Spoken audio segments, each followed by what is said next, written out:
Dicen que algunos hombres vienen al mundo para cambiarlo todo. Wolfgang Amadeus Mozart no fue un hombre cualquiera. Fue una tormenta disfrazada de niño, una sinfonía escrita por el destino y un latido perfecto en mitad del caos. En una época de encajes, guerras y pelucas empolvadas, él no solo compuso música, desafió a la lógica, a las jerarquías y al tiempo mismo. Su talento no se aprendía, no se estudiaba y no se imitaba. Surgía como un relámpago, como un secreto que el universo solo quiso compartir con él. No hubo en él la desesperación del genio que busca su voz. Desde niño la tenía clara, vibrante, afilada como un cristal. Escuchaba una sinfonía entera en su cabeza antes de escribir la primera nota, reía mientras componía, como si conociera el final antes de empezar, y no importaba si lo escuchaba un emperador o un mendigo, su música se dirigía al alma, a la emoción pura y a la humanidad compartida. Pero su vida no fue fácil. Fue aclamado y olvidado, mimado y despreciado. Fue un niño prodigio y un adulto incómodo. Un genio que nunca encajó del todo, que incomodaba por su libertad, por su insolencia y por no obedecer más que a la música que llevaba dentro. Esta no es la historia de un músico brillante, es el retrato de un alma libre en un mundo de etiquetas. Un niño que creció entre partituras y palacios, un hombre que vivió para crear y murió sin saber que había tocado la eternidad. Vamos a recorrer su vida, no para contar una biografía más, sino para escuchar entre líneas la melodía de un hombre que convirtió su existencia en arte. Porque si alguien fue capaz de convertir el dolor en belleza, la rutina en magia y la muerte en armonía, ese fue Mozart. Para entender a Mozart, primero hay que mirar alrededor. Nació en 1756 en una Europa que vivía su propia partitura, una melodía tensa entre tradición y cambio. Era la época del antiguo régimen donde los reyes gobernaban por derecho divino, las iglesias imponían sus verdades y los súbditos obedecían en silencio. Pero en las sombras de los palacios, en los cafés, en las logias masónicas y en los teatros, algo empezaba a cambiar. La Ilustración se abría paso, Voltaire escribía sobre la razón, Rousseau hablaba de la libertad, y los enciclopedistas franceses tejían una nueva visión del mundo, donde el conocimiento debía ser accesible y el poder cuestionado. En ese mundo que aún llevaba peluca y espada, empezaba a gestarse la revolución que acabaría con todo eso. El clima intelectual hervía, y aunque las estructuras del poder seguían intactas, las ideas empezaban a erosionarlas desde dentro. Austria, bajo el reinado de María Teresa y después de su hijo José II, era una potencia política y cultural. Viena era su joya, una ciudad de mármol, música y protocolo. Allí los compositores eran celebrados, pero también contratados como si fueran sastres o cocineros. Eran artistas, sí, pero también empleados. Tenían que agradar, seguir normas y no destacar demasiado. El genio, cuando era incómodo, se disfrazaba de obediencia. La corte imperial amaba el arte, pero temía al artista libre. Salzburgo, la ciudad natal de Mozart, formaba parte del Sacro Imperio Romano-Germánico y estaba gobernada por un príncipe arzobispo. Era una ciudad barroca, profundamente religiosa y con una vida musical vibrante pero sometida a las jerarquías eclesiásticas. Allí el talento podía brillar, siempre que no desafiara al poder. Los músicos de corte eran al mismo tiempo intérpretes y criados. Vestían bien, pero obedecían órdenes. Se esperaba de ellos que sirvieran, no que lideraran. La música era omnipresente en la vida social y religiosa del siglo XVIII. Las misas se componían como sinfonías, las óperas eran mensajes disfrazados de drama, y los salones aristocráticos se llenaban de melodías que tenían que entretener pero no incomodar. La función del músico era agradar, no provocar. Sin embargo, entre los pentagramas cortesanos empezaban a surgir voces distintas que no temían incomodar si con ello tocaban el alma. Además, el avance científico comenzaba a cuestionar el orden natural. Mientras Mozart crecía, Newton ya había dejado su legado, y los pensadores ilustrados redefinían al ser humano como un ente capaz de comprender el universo por sí mismo. Esa noción, aunque alejada de la música en apariencia, impregnó el arte. La sensibilidad cambió. Ya no bastaba con adornar, había que emocionar, expresar y narrar la complejidad de la vida humana. En este escenario complejo, la figura de Mozart se alzó como un símbolo involuntario. No predicó la revolución con discursos, pero su música sí lo hizo con notas. En lugar de obedecer las formas rígidas del barroco, prefirió la fluidez del clasicismo. Humanizó a sus personajes operísticos, cuestionó las jerarquías sociales desde la escena y compuso misas donde la divinidad parecía cercana y casi humana. No era político, pero sí un disidente artístico. En un sistema que exigía humildad al músico, Mozart escribió como si fuera libre. En un mundo que limitaba a las mujeres, él admiraba sin reservas a su hermana. En una época de dogmas, su música sugería preguntas, y en una Europa en la que el arte se usaba para confirmar el poder, él lo usó para hablar del alma.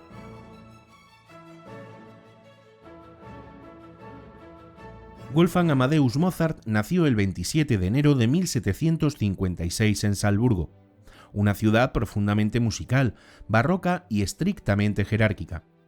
Fue el séptimo hijo de Leopold Mozart y Anna Maria Perl.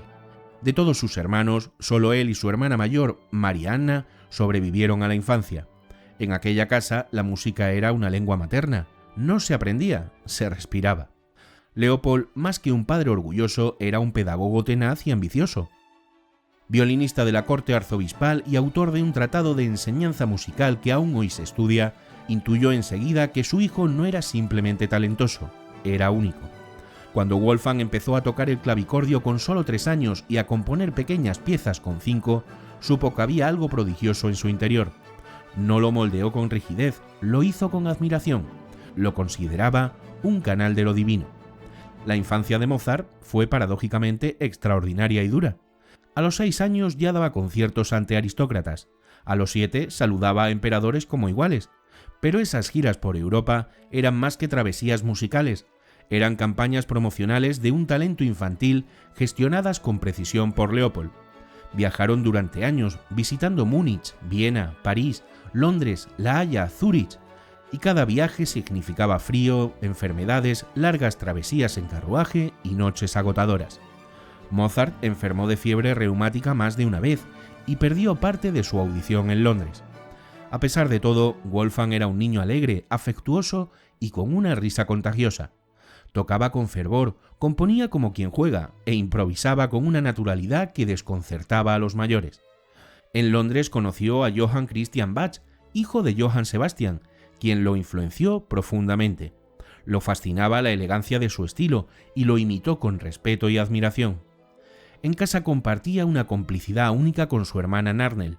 Juntos componían, se comunicaban en lenguajes inventados y se enviaban cartas repletas de chistes internos y códigos secretos. Muchos testigos afirman que su hermana tenía un talento comparable al de él, pero la sociedad de su tiempo no le permitió desarrollarlo más allá del entorno doméstico. Wolfgang siempre la admiró, y esa injusticia marcaría su sensibilidad para siempre.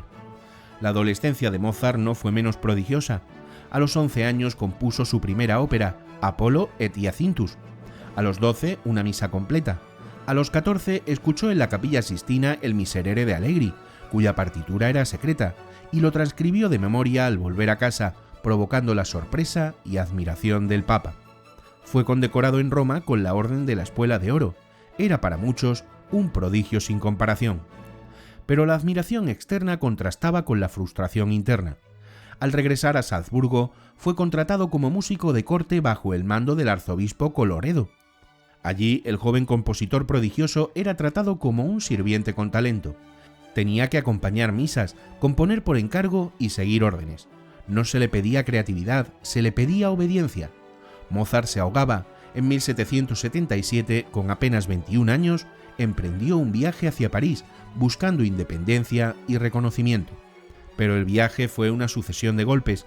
Perdió encargos, fue rechazado por cortes altivas y sufrió la pérdida más dolorosa, la de su madre, que le acompañaba, murió en la ciudad del Sena.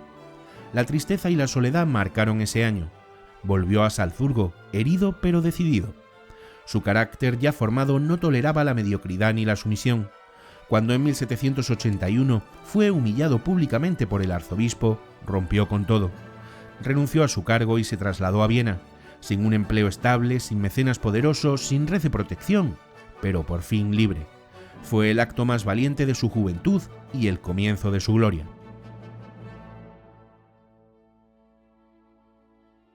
La llegada de Mozart a Viena marcó el inicio de su etapa más brillante y al mismo tiempo más frágil. Allí no encontró estabilidad, pero sí libertad. Por primera vez era dueño de su obra y de sus decisiones. No dependía de ningún patrón fijo y eso le permitió crear con una autenticidad que rara vez se permitía en aquella época. Vivía de encargos, conciertos y clases particulares, y aunque nunca fue rico, tampoco era el bohemio desamparado que algunos mitos insisten en pintar. En Viena, Mozart se convirtió en una figura fascinante, admirado, comentado, a veces envidiado. Su música no dejaba indiferente a nadie. A lo largo de los años 80 del siglo XVIII, compuso con un ritmo frenético. Obras que hoy consideramos eternas surgieron una tras otra. Conciertos para piano, cuartetos de cuerda, sinfonías, serenatas. Cada pieza tenía un alma propia, una mezcla de perfección técnica y emoción desbordante. Fue allí donde conoció a Constant Weber, con quien se casó en 1782 pese a la oposición de su padre. El matrimonio fue imperfecto, pero lleno de complicidad y cariño. Constance, a menudo caricaturizada por la historia, fue clave en su vida. Le sostuvo en los peores momentos, le animó en los mejores, y tras su muerte, se convirtió en guardiana y promotora de su legado. Ese mismo año, Mozart estrenó El rapto de El Serrallo, una ópera de inspiración oriental que triunfó en los teatros vieneses. Pero eso solo era el principio. Su madurez artística estaba por llegar, y con ella las obras que lo consagrarían para siempre. Entre 1784 y 1786 compuso una serie de conciertos para piano que aún hoy se consideran cumbres del repertorio clásico. El número 20 en re menor, por ejemplo, tiene una oscuridad y dramatismo poco frecuentes para su época. Mozart no componía para agradar, componía para conmover. Su forma de tratar el piano casi como una voz humana inauguró una nueva manera de comunicar, íntima y que desbordaba el academicismo de su entorno. La colaboración entre Mozart y Lorenzo da Ponte no solo fue prolífica, sino profundamente transformadora. Da Ponte, un poeta de vida agitada y pasado escandaloso, entendía la psicología humana y la crítica social con una agudeza fuera de lo común. Mozart encontró en él un compañero ideal, alguien que no solo ponía palabras a sus notas, sino que las expandía y las llenaba de capas. Su entendimiento mutuo dio vida a 3 óperas que marcaron un antes y un después: Las bodas de Fígaro, Don Giovanni y Così fan tutte. La calidad de sus libretos permitía a Mozart explorar emociones humanas con una profundidad inédita. Los personajes ya no eran arquetipos, sino seres con dudas, deseos y contradicciones. En Fígaro, por ejemplo, la servidumbre es más inteligente que la nobleza. En Don Giovanni, el castigo al libertino no borra el magnetismo del personaje. Y en Così fan tutte, la fidelidad se pone a prueba con ironía, mostrando que el amor, como la música, es un juego de tensiones. Cada uno de esos estrenos llevaba consigo riesgos. Enfrentarse al gusto conservador vienés, al protocolo imperial o a la moral dominante podía costarle contratos y apoyos. Pero Mozart ya no componía para sobrevivir, componía para decir algo. Y eso lo volvía incómodo. Su música ya no solo era bella, era libre, compleja y emocionalmente verdadera. Además de sus óperas, Mozart revolucionó el género del concierto. El piano no era solo protagonista, dialogaba con la orquesta, construía tensiones y narraba sin palabras. Algunos movimientos parecen pequeñas óperas, otros confesiones íntimas. Sus modulaciones armónicas, sus sorpresas rítmicas, su lirismo, siguen desconcertando y conmoviendo por igual. La recepción europea de su obra fue desigual. En Praga fue adorado, en París más frío, en Viena oscilante. Y aún así, su música viajaba. Copistas, viajeros y músicos transmitían sus partituras. Su fama crecía más allá de las fronteras, aunque él rara vez saliera de Austria en sus últimos años. Su figura empezaba a ser discutida en tertulias musicales de toda Europa. Había nacido algo más que un músico. Había nacido una leyenda en vida. Mozart nunca dejó de componer, ni en la enfermedad, ni en la tristeza, ni en la precariedad.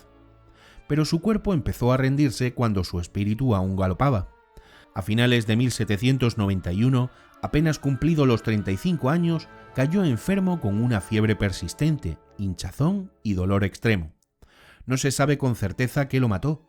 Se han propuesto más de 20 diagnósticos, desde fiebre reumática hasta envenenamiento, pero ninguna respuesta ha cerrado del todo la pregunta. Lo cierto es que Mozart murió el 5 de diciembre en su casa, rodeado de algunos amigos y de Constance, que lo cuidó hasta el final. Dicen que en los últimos días apenas podía moverse, pero aún intentaba cantar pasajes del Requiem, como si la música fuera su oxígeno, su fe y su despedida. Fue enterrado en una fosa común, no por pobreza como suele decirse, sino porque así lo dictaban las leyes de la Viena de entonces. Aún así, la imagen es impactante. Uno de los mayores genios de la historia, desaparecido entre anónimos, sin una tumba que llevara su nombre. Solo años después, su viuda y otros músicos empezarían a reconstruir su figura, a publicar sus obras y a levantar su leyenda. Constance fue esencial en ese proceso. Lejos de la figura superficial que algunos retratan, demostró una inteligencia pragmática y una visión clara. Entendió que el mundo necesitaba recordar a Mozart. Organizó conciertos en su honor, gestionó la publicación de sus partituras y protegió sus cartas. Gracias a ella, hoy lo escuchamos. Mientras tanto, surgieron las leyendas, que Salieri lo envenenó, que escribió su propio funeral, que estaba poseído por la música. La verdad se fue mezclando con el mito, hasta que ya fue imposible separarlos del todo. Y quizá no haga falta, porque Mozart dejó algo más grande que una historia clara, dejó una obra que habla por sí misma. En las décadas posteriores, su figura creció hasta convertirse en símbolo. La figura clásica encontró en él su emblema.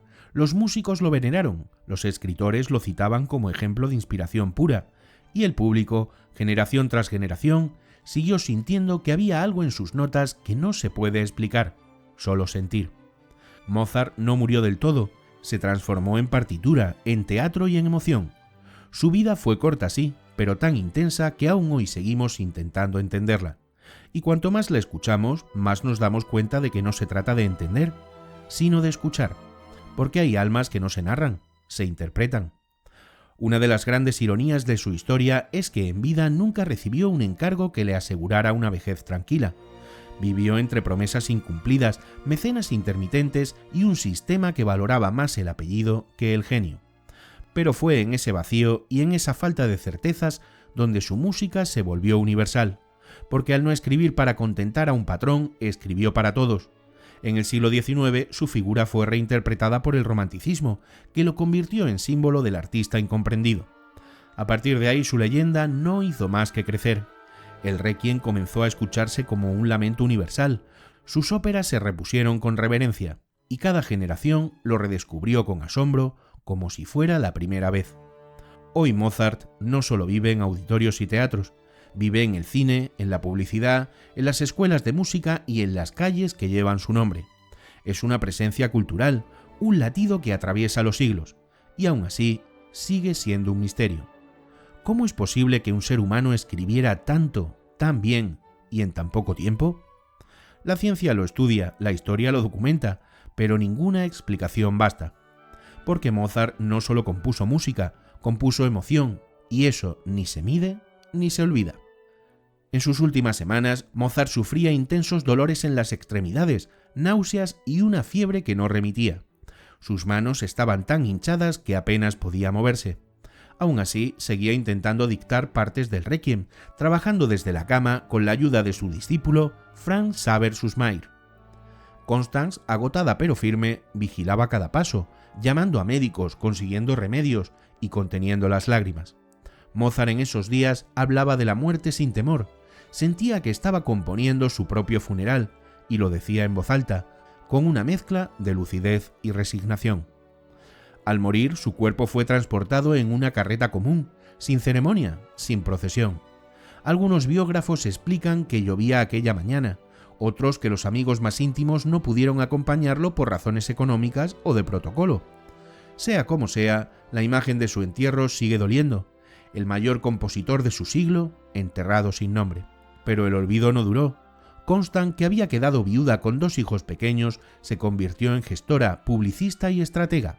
Organizó conciertos conmemorativos para recaudar fondos, contactó con editores, defendió la autoría de las obras inacabadas y protegió los derechos de sus hijos. Se casó años después con Georg Nicolaus Nissen, diplomático danés que la ayudó a escribir una de las primeras biografías de Mozart, publicada en 1828. Sin Constance, gran parte de su obra se habría dispersado o perdido. Durante el siglo XIX, los movimientos románticos lo convirtieron en una figura mítica, el genio puro, incomprendido y casi mártir. Los teatros empezaron a reponer sus óperas y su música se asoció al ideal de lo sublime. Figuras como Beethoven lo veneraban, otros como Chopin o Schumann lo estudiaban como si descifraran un código sagrado. Incluso Wagner lo reconocía como un precursor. El Requiem en particular adquirió una dimensión casi sagrada, no solo por su intensidad musical, sino porque parecía contener el eco de su último suspiro. En Viena, algunos intentaron recuperar su tumba. Un cráneo conservado por un antiguo sepulturero fue estudiado en el siglo XX, pero los análisis de ADN no lograron confirmarlo. Hoy, el Mozarteum de Salzburgo guarda ese cráneo, pero el misterio sigue. Su tumba oficial en el cementerio de St. Marx es simbólica. Lo que realmente sobrevive está en el aire cada vez que su música suena. Más allá de las partituras, Mozart dejó un ejemplo insólito, el de vivir con fidelidad a su arte sin doblegarse ante la mediocridad ni disfrazarse para complacer a los poderosos. Fue libre incluso cuando le costó caro, y esa libertad tan rara en su época es lo que le vuelve tan moderno hoy.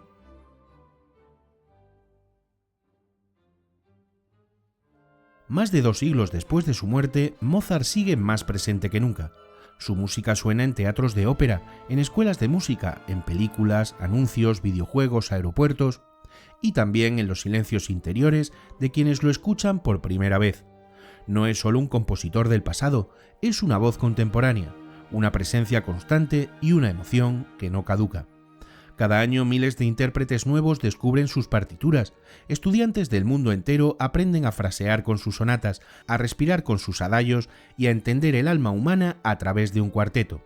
Y lo hacen no por obligación, sino por necesidad, porque tocar a Mozart es para muchos músicos como volver al origen, como recordar por qué hacen música. Su figura ha inspirado películas como Amadeus, que aunque está llena de licencias, disparó el interés global por su vida y su obra. Su música ha sonado en escenas inolvidables del cine, desde Kubrick hasta Wes Anderson. Ha sido versionado en clave jazz, electrónica, sinfónica o coral. Ha llegado a todos los públicos, a todas las edades y a todos los formatos. Y en cada uno ha conservado su esencia, una mezcla de precisión matemática y emoción pura. La música de Mozart ha trascendido las salas de concierto para convertirse en un elemento esencial del cine. Su obra ha sido utilizada para enriquecer la narrativa de numerosas películas. Por ejemplo, su Sinfonía número 25 se ha incluido en bandas sonoras de películas como Amadeus, en 1984, Romeo y Julieta, en 1996 y 45 años, en 2015. Además, su música ha aparecido en series de televisión y videojuegos, demostrando su versatilidad y capacidad para conectar con audiencias modernas. Cada año, festivales y conciertos en todo el mundo rinden homenaje a Mozart, manteniendo viva su música. El Festival de Salzburgo, en su ciudad natal, es uno de los más prestigiosos, con más de 100 producciones de sus obras desde su inicio en 1920. En Alemania, el Mozartfest es el festival más grande dedicado a Mozart, destacando su música vocal y coral.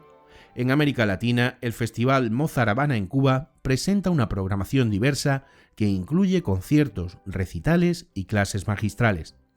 Además, en Guatemala, el concierto Tuto Mozart ofrece interpretaciones de sus obras más famosas, como la Sinfonía número 39 y la Obertura de la Flauta Mágica. En Salzburgo, su ciudad natal, su casa se ha convertido en museo. En Viena, el Mozarthaus atrae a miles de visitantes. Cada rincón donde vivió o compuso es ahora lugar de peregrinación cultural. Pero más allá del turismo, lo que sorprende es la vitalidad de su obra. No se estudia como un fósil, se interpreta como un ser vivo. En el ámbito educativo, Mozart sigue siendo una figura central. Su música es utilizada en métodos de enseñanza innovadores, como el método Al-Mozart en España, que combina la enseñanza del piano con la informática musical desde los 3 años. Además, su obra es fundamental en la formación de músicos en conservatorios y escuelas de música de todo el mundo, sirviendo como base para el desarrollo de habilidades técnicas y expresivas.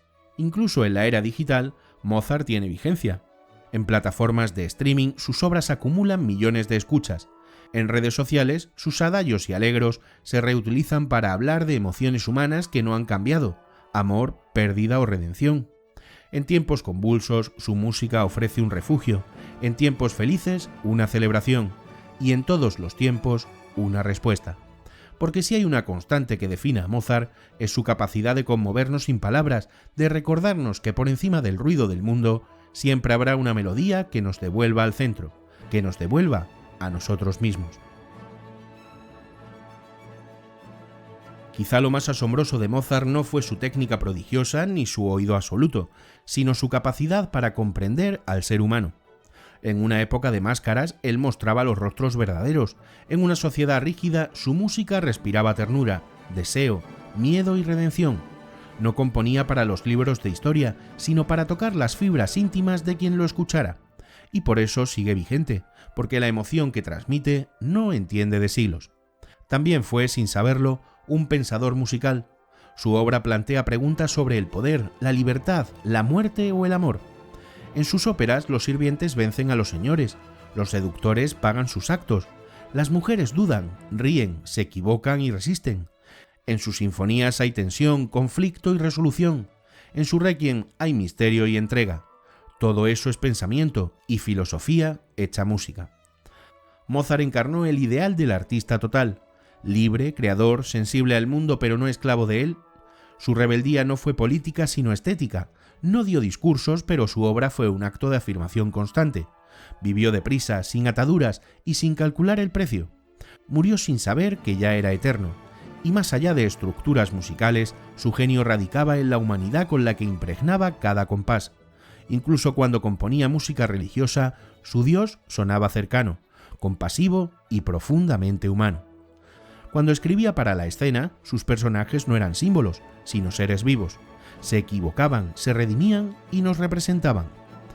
Su capacidad para traducir lo inefable en notas, el amor, la pérdida, el anhelo o la muerte, sigue siendo objeto de asombro.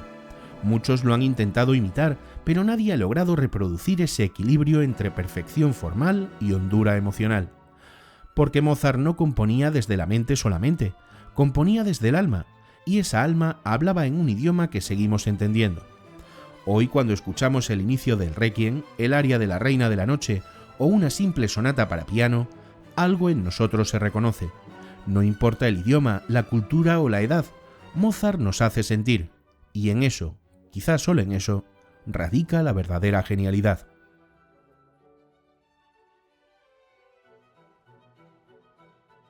Mozart no vivió para ser eterno. Murió joven, entre papeles sin terminar, notas por escribir e ideas que solo él entendía. No imaginó que siglos después su música pondría en pie auditorios enteros, ni que su nombre sería pronunciado con la misma devoción con la que se habla de los grandes poetas o los revolucionarios del alma. Fue un niño que habló con dioses invisibles, un adulto que peleó contra estructuras sordas, un creador que regaló belleza incluso cuando el mundo le dio la espalda. No buscó fama, pero dejó una obra que no conoce fronteras. No tuvo riquezas, pero nos legó un tesoro que ningún imperio ha logrado igualar. Cada nota suya es un recordatorio de que la belleza existe, de que el arte puede sobrevivir al olvido y de que la emoción es lo único que no envejece. En un mundo de ruido, Mozart sigue siendo armonía. En un mundo de prisa, es pausa. Y en un mundo de sombras, es luz. Quizá esa sea su verdadera victoria, que aún hoy, cuando escuchamos una melodía suya, sentimos que algo en nosotros se calma, se despierta o se eleva. Porque no compuso para su época, sino para el alma. Porque no escribió para la historia, sino para el corazón humano. Hay artistas que reflejan su tiempo y otros que trascienden cualquier tiempo. Mozart fue de estos últimos, porque hay vidas que duran décadas y hay vidas que, aunque breves, contienen siglos. Y hay un nombre que al decirlo suena como música: Wolfgang Amadeus Mozart.